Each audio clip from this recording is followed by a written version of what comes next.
Maybe if Harrison stopped eating our food for free, this family wouldn't be bleeding money, Isabel said as she lifted her wine glass beneath the chandelier, her voice smooth enough to make the insult sound elegant. Nobody at the table reacted. Not immediately. David kept staring at the dark bourbon in his glass, as if the amber liquid might save him from answering. Eleanor adjusted the sleeve of her pastel cardigan without looking up. Even the grandfather clock near the staircase seemed louder than the silence that followed.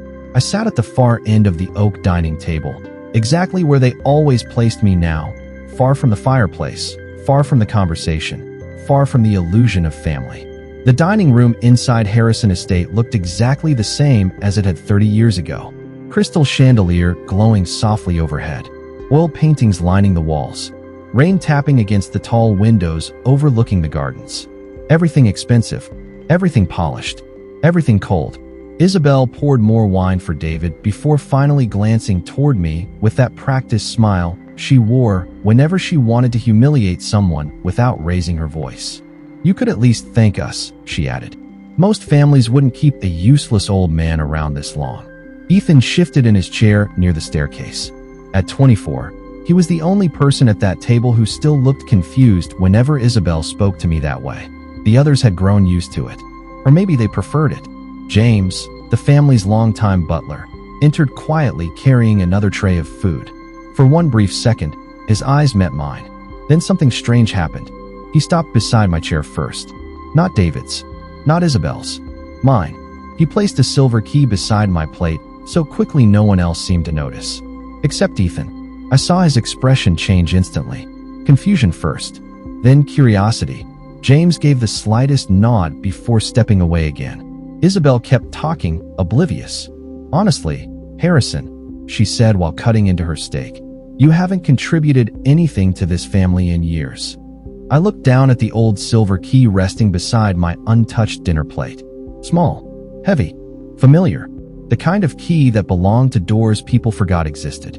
Upstairs, somewhere deep inside the west wing of the estate, a clock chimed softly through the hallways. Eleanor closed her eyes for just a moment when she heard it. That was when I realized something. She knew what the key meant too. And suddenly, after years of pretending I was invisible, everyone at that table felt afraid in a way they didn't yet understand. I kept the silver key in my pocket the entire night. Nobody noticed. Or perhaps nobody wanted to notice. The rain outside grew heavier as dinner continued, sliding down the tall windows of Harrison Estate in crooked silver lines. Isabel moved through the conversation effortlessly, controlling every subject the same way she controlled the room itself. She spoke about charity events, board meetings, renovations to the East Garden, and an upcoming dinner party with investors from Boston. Every sentence reminded everyone at the table who truly held power now. David barely spoke unless she looked at him first. That was the part that bothered Ethan the most. I could see it in his face every time he glanced between them. David had once been loud, stubborn, impossible to control. Years ago, his voice used to echo through these hallways like thunder. Now he looked exhausted before he even finished his first drink. "You should really think about moving Harrison upstairs," Isabel said casually while folding her napkin. "The first-floor rooms are better used for guests." Eleanor finally looked up. "He has lived in that room for 20 years. Isabel smiled without warmth. "Exactly." Nobody answered after that. The silence stretched across the table again, thick and uncomfortable. James returned to refill water glasses, but when he reached my chair, he paused slightly. Most people would never notice something so small. Ethan did. The boy noticed everything. "Grandfather," Ethan suddenly said, breaking the silence. The word caught everyone off guard because Ethan rarely called anyone that. Isabel slowly turned toward him. "You mean David?" Ethan did not look away from me. "No," he said quietly. "I meant Harrison."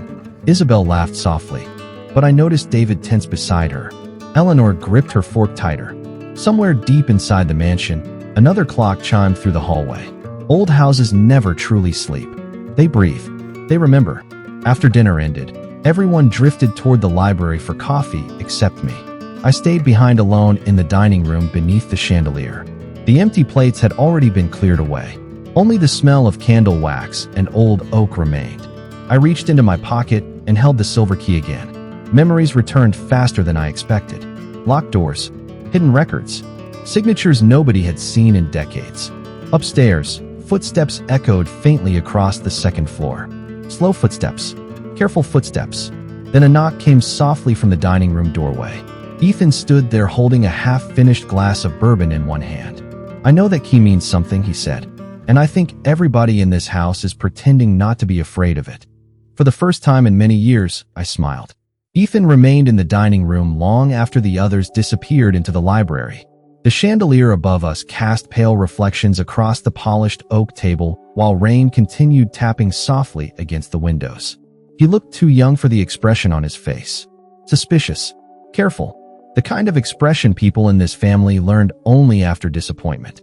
"James gave you that key for a reason," he said quietly, "and everybody reacted to it except Isabel, which means she does not know what it opens." I leaned back slowly in my chair. "You notice more than you should." Ethan gave a faint smile. "That is probably why nobody tells me anything." Upstairs, faint music drifted from the library where Isabel entertained guests with her effortless laughter.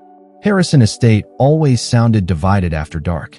One side filled with polished conversation and expensive whiskey. The other side filled with silence and memories nobody touched anymore. Ethan stepped closer to the table. "My father was never afraid of anyone until she came here," he said. "Before Isabel, he used to argue with everybody. Now he barely speaks unless she allows it." I looked toward the fireplace at the far end of the room. The flames had almost burned out completely. "Power does not always arrive loudly," I told him. "Sometimes it arrives politely." With a smile, Ethan rested his glass on the table and lowered his voice further. "Last month I heard Isabel arguing with Thomas in the hallway outside his office. She said she needed everything finalized before winter. That caught my attention. Did Thomas answer?" "He told her some signatures still required verification." Ethan hesitated before adding, "She said your name." For several seconds, neither of us spoke. Somewhere above us, floorboards creaked softly. Old houses always carried sound in strange ways. The West Wing especially. Most of the rooms there had remained locked for years, untouched except by James and occasionally Eleanor. Even Isabel avoided that part of the mansion. She always claimed the old wing smelled like dust and mildew, but I knew better. Some rooms do not frighten people because of ghosts. They frighten people because of records. Proof. History. Ethan noticed me staring toward the dark hallway leading to the west staircase. "The key opens something over there, does it not?" he asked. Before I could answer, Eleanor appeared silently in the dining room doorway. Her silver curls looked softer beneath the dim light, but her face carried the exhaustion of someone who had protected secrets for too long. She looked first at Ethan, then at me. Finally, her eyes settled on my pocket where the key rested hidden beneath my coat. "It should have stayed buried," she whispered. "Some truths destroy families faster than lies ever could." Then she turned and walked away before either of us could stop her. I did not sleep that night. Harrison Estate became strangely alive after midnight. Pipes whispered behind the walls. Wind moved softly through the old trees outside the mansion. Somewhere downstairs, the grandfather clock marked each passing hour like a warning nobody wanted to hear. Around 2 a.m, I left my room carrying only the silver key and an old flashlight James had once given me years ago during a winter storm. The hallways on the second floor were dark except for the faint amber glow from wall sconces spaced every 20 feet along the corridor. Family portraits watched silently from the walls as I walked toward the West Wing. Most people avoided that side of the estate. Isabel once joked that the West Wing felt like a museum for dead people. She never understood the difference between something forgotten and something hidden. The farther I walked, the colder the air became. Dust covered the hardwood floors near the final hallway where a heavy oak door stood beneath an antique brass light fixture that no longer worked. The silver key fit perfectly. Of course it did. Some things in life wait patiently for the right moment to return. The lock turned with a soft metallic click that echoed down the empty corridor. Inside, the room smelled like cedar wood, paper, and time itself. Ethan had been right about one thing. This was not a storage room. It was a history no one wanted reopened. Shelves lined every wall from floor to ceiling. Old financial ledgers, leather-bound journals, framed photographs, newspaper articles yellowed with age. At the center of the room stood a large mahogany desk beneath a green banker's lamp. I moved slowly through the room, running my fingers across decades of dust. One photograph stopped me immediately. It showed a much younger version of me standing beside Thomas outside the original Harrison Steel headquarters in Chicago nearly 30 years earlier. Back then, the company had almost collapsed after the market crash. Employees were leaving weekly. Banks refused further extensions. Yet in the photograph, I was smiling. Not like a servant, not like a burden, like a man who owned the future. I heard footsteps behind me before I turned around. I wondered how long it would take you to come back here, Thomas said quietly from the doorway. Even at 74, he still carried himself with the calm precision of someone who had spent a lifetime protecting dangerous information. Rainwater darkened the shoulders of his coat. He must have arrived through the private entrance near the gardens. I looked at him carefully. You should have destroyed these records years ago. Thomas removed his glasses slowly. Your wife asked me to. That surprised me. Eleanor. He nodded once. But she could never bring herself to erase the truth. He stepped farther into the room before lowering his voice. The problem now is that Isabel has started asking questions she was never supposed to ask. Thomas closed the door behind him carefully, as though even the walls inside the West Wing could no longer be trusted. The green banker's lamp cast a dim circle of light across the desk between us, while rain continued sliding against the tall windows overlooking the back gardens of Harrison Estate. For several moments, neither of us spoke. We were both too old for dramatic revelations. Age teaches people that the most dangerous truths usually arrive quietly. Thomas removed a thick leather folder from beneath his coat and placed it on the desk. I recognized the seal immediately. Harrison Family Trust. Original articles. My chest tightened slightly even before opening it. Some names never lose their weight. She found references to the old structure last month, Thomas said carefully. At first I believed it was simple curiosity. Then she started requesting archived transfer records. I opened the folder slowly. Inside were documents I had not touched in over 25 years. Original ownership agreements. Emergency transfer clauses. Handwritten notes from meetings held during the company collapse in 1994. My own signature appeared again and again across the pages. Harrison Steel had never truly belonged to Victoria's side of the family. Not legally. Not financially. Not even historically. I had built the recovery plan myself after the banks abandoned us. I had negotiated every restructuring agreement, every investor meeting, every debt extension. Yet after Eleanor became ill all those years ago, I stepped away from public leadership. Quietly, deliberately. Victoria handled appearances better than I ever did. She understood society dinners and charity galas and magazine photographs. I understood numbers, pressure, survival. Does David know any of this? I asked finally. Thomas looked exhausted suddenly. No. Victoria made certain he grew up believing the estate belonged entirely to her. Bloodline. I stared at an old photograph clipped inside the folder. David at age 12 standing beside me outside the Chicago office during winter snowfall. He had looked proud that day. Proud before years of manipulation slowly hollowed him out. And Isabel? I asked. Thomas adjusted his glasses again. She discovered enough to become dangerous. He lowered his voice further. 2 days ago, she attempted to authorize liquidation paperwork tied to the Northern properties. That immediately caught my attention. The Northern properties were protected under the original trust structure. No transfer could happen without my approval. Thomas seemed to read my thoughts. Exactly, he said quietly. She does not realize your authority still exists. Thunder rolled softly outside the mansion. Somewhere down the hallway, old pipes groaned inside the walls. Thomas opened another document and slid it toward me across the desk. There is something else, he said. Someone recently requested access to the succession clause. I looked down at the request form. The signature at the bottom did not belong to Isabel. It belonged to Ethan. I kept staring at Ethan's signature long after Thomas stopped speaking. The ink looked fresh, recent, careful. Not the reckless curiosity of a bored grandson searching through family paperwork, but the deliberate handwriting of someone already beginning to understand the shape of the lie surrounding him. Outside the West Wing windows, the storm had finally started to weaken. Rain slowed against the glass in soft, uneven patterns while distant thunder rolled farther across the hills beyond the estate. Thomas remained silent beside the desk, allowing me time to think. Good lawyers understand the value of silence better than most priests. When did he file the request? I finally asked. 3 days ago, Thomas answered. He came to my office alone. That surprised me less than it should have. Ethan had inherited something dangerous from this family. Not ambition, not greed, observation. He listened when others talked too much. He noticed what everyone else ignored. Thomas folded his hands carefully in front of him. He asked questions Isabel would never think to ask, such as, why every member of the household staff treats you differently from the rest of the family. Why your name still appears on certain archived tax structures. Why James reports directly to you despite pretending otherwise. I walked slowly toward the shelves lining the room. Leather-bound ledgers filled decades of hidden history around me. Most families protect wealth. The Harrisons protected appearances.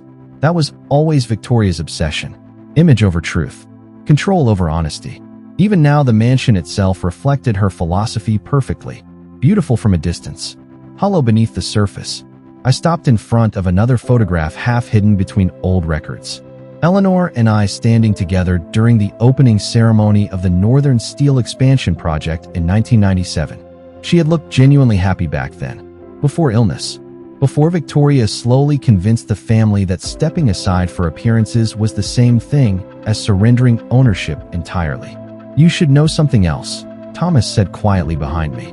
Sophia Bennett has been reviewing the liquidation requests Isabel submitted. I turned toward him immediately. Sophia works for the firm now? Junior partner, he confirmed. Smart enough to notice inconsistencies. That interested me. Sophia Bennett came from old Chicago legal circles. Her father once handled municipal contracts during the early Harrison expansion years. If she was involved now, Isabel's activities had likely crossed lines even she did not fully understand. Thomas stepped closer to the desk and lowered his voice further. Sophia believes Isabel intends to restructure the trust before the winter board meeting. She cannot. No, Thomas agreed carefully. But she believes you no longer have the authority to stop her. The room grew quiet again. Somewhere beyond the West Wing hallway, floorboards creaked softly. Then came 3 slow knocks against the door. James entered carrying a silver tray with fresh coffee. He placed the cups down without a word before looking directly at me for the first time all night. Ethan is searching the East Archives now, he said calmly. And Isabel just received a phone call that made her very nervous. By morning, Harrison Estate looked calm again. Sunlight spilled across the marble floors near the front staircase while the staff moved quietly through the mansion preparing breakfast as though nothing had changed overnight. That was the strange thing about old money families. They could survive enormous cracks beneath the surface as long as the silverware remained polished and the curtains stayed open on schedule. I entered the dining room shortly before 8. Isabel was already there dressed in cream-colored cashmere, reading financial reports beside a pot of untouched coffee. She looked composed at first glance, but small details betrayed her. Her left hand tapped lightly against the table. Her lipstick was slightly uneven near the corner of her mouth. She had not slept well. David sat beside the windows staring at his phone with the exhausted expression of a man permanently trapped between fear and denial. Eleanor remained unusually quiet near the fireplace, while James served breakfast with perfect precision. Ethan arrived last. The moment he entered the room, Isabel looked up sharply. "Where were you last night?" she asked too quickly. Ethan pulled out his chair calmly. "Reading. At 2 in the morning? Some parts of this house become more interesting after midnight." Isabel forced a small smile, but I noticed David glance nervously between them. Ethan had inherited the worst possible trait for this family: curiosity. Breakfast continued beneath a layer of tension so thick it almost became visible. Isabel attempted normal conversation about board meetings and upcoming holiday events, but nobody truly listened. Even Eleanor seemed distracted, stirring her tea without drinking it. Then James entered carrying a silver envelope on a serving tray. He placed it directly beside Isabel's plate. "This arrived from Chicago 20 minutes ago," he said calmly. Isabel opened the envelope immediately. I watched the color slowly leave her face as she read the first page. She looked up toward David. "Did you know about this?" David frowned. "Know about what?" Isabel pushed the document toward him with trembling fingers. Even from across the table, I recognized Thomas's legal formatting instantly. Emergency suspension notice. Asset review pending. Northern property transfers frozen until further authorization by original trust authority. Silence filled the dining room. Ethan leaned back slowly in his chair, watching Isabel with open curiosity now. David looked completely confused. "What does original trust authority mean?" he asked. Isabel did not answer immediately. For the first time since entering this family, her confidence cracked visibly. She turned toward me instead. "Did you do this?" The room became perfectly still. Even the grandfather clock in the hallway seemed quieter somehow. I folded my napkin carefully beside my untouched coffee before finally meeting her eyes. "You spent years speaking about this family like it belonged to you," I said softly. "The problem is that you never bothered to learn who built it first." Nobody moved after I spoke. Morning light continued pouring through the tall dining room windows, illuminating crystal glasses, polished silverware, and the uncomfortable truth slowly spreading across every face at the table. Isabel stared at me as though she were seeing me clearly for the first time. Not as the quiet old man sitting at the far end of the room. Not as the burden she mocked during dinner parties. Something else entirely. David looked down at the legal notice again, reading the words more carefully now. "Original trust authority," he repeated softly. "That means someone still controls the estate above the board." Eleanor closed her eyes briefly. I recognized that expression immediately. Exhaustion mixed with regret. She had carried this secret longer than anyone except Thomas and me. Isabel finally set the papers down. "This is ridiculous," she said sharply, though her voice lacked its usual confidence. "There has to be some mistake." "There is no mistake," Eleanor whispered from beside the fireplace. Every head turned toward her. Even James paused near the doorway. Isabel frowned immediately. "Eleanor, please." But Eleanor ignored her completely. She looked only at David. "Your father never inherited this estate the way you were told." David stared at her in confusion. "What are you talking about?" The room seemed smaller suddenly. Tighter. Harrison Estate had survived decades of secrets because nobody ever forced the truth into open air. Until now. Eleanor folded her trembling hands together in her lap. 30 years ago, the company collapsed after the steel market crash. Banks refused further loans. Investors disappeared overnight. Your grandfather was preparing to sell everything. David looked stunned. "That never happened." "Because the newspapers never reported it," I said quietly. "Someone prevented the collapse before it became public." Ethan leaned forward slightly in his chair, listening with complete focus now. Isabel looked between us carefully, calculating faster than anyone else in the room. "Harrison," she said slowly, "what exactly are you saying?" I reached for my coffee cup calmly. "I am saying this family survived because I rebuilt the company when everyone else walked away." Silence followed immediately. Heavy silence. The kind that changes relationships permanently. David gave a quiet laugh at first, but there was no humor in it. Only disbelief. "That cannot be true." "It is," Eleanor answered before I could speak again. "Your mother convinced the family it was better if Harrison remained invisible afterward. She believed the board would never accept someone like him as the public face of the estate." David looked toward the windows as though the room itself had shifted around him. "Someone like him?" Eleanor lowered her eyes. "Someone who came from nothing." Isabel stood slowly from her chair. "No," she said firmly. "There are still missing pieces here." At that exact moment, James stepped forward holding another envelope. This one addressed directly to Ethan Harrison. Ethan looked down at the envelope in James's hands without touching it immediately. The entire dining room had fallen into complete silence again.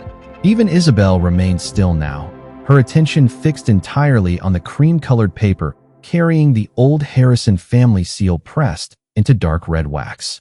James stepped closer and placed it carefully beside Ethan's untouched coffee cup. "This was left in the archives under instructions from Mr. Thomas," he said quietly. "To be delivered only if the succession clause was formally requested." Ethan looked between all of us slowly. I did not know requesting information would trigger something like this. "Most people never ask the right questions," I answered calmly. Sunlight continued moving across the dining room floor inch by inch while nobody touched their breakfast anymore. The room no longer felt like a family dining room. It felt like a courtroom waiting for a verdict. Ethan finally broke the seal and unfolded the letter carefully. His eyes moved across the page once, then again more slowly. I watched confusion give way to disbelief. "This cannot be real," he whispered. Isabel immediately stood from her chair. "What does it say?" Ethan did not answer her. Instead, he looked directly at me for the first time since opening the envelope. You named me successor. Nobody spoke after that. David looked genuinely stunned now. Eleanor covered her mouth with trembling fingers. Across the room, Isabel's entire posture changed. The polished calm she carried for years disappeared almost instantly beneath something colder. Fear. Successor to what exactly? David asked quietly. Thomas entered the dining room before anyone could answer. He carried another stack of documents beneath one arm, while Sophia Bennett followed closely behind him dressed in a dark navy suit, her expression calm but alert. Isabel turned sharply toward them. You brought outside counsel into this house. Sophia answered before Thomas could speak. Legally, I represent the original trust authority now. Isabel stared at her in disbelief. You cannot be serious. Thomas placed the documents down carefully at the center of the oak table. Under the restored succession structure, Ethan Harrison becomes acting beneficiary upon formal recognition by the trust founder. David looked completely lost. Founder? Slowly. Every eye in the room turned toward me again. Ethan remained frozen in his chair holding the letter with unsteady hands. I leaned back quietly beneath the chandelier while morning light reflected softly against the silver coffee service near the windows. For years they had looked at me and seen a forgotten old man surviving on family charity. Isabel especially needed that version of me to exist. It made her feel safe. But old houses remember who built them long before they remember who inherited them. I looked toward Ethan calmly. Power does not belong to the loudest person in the room, I told him. It belongs to the person willing to see the truth after everyone else becomes comfortable with the lie. Across the table, Isabel finally understood something terrifying. She had spent years trying to remove the wrong man from the family.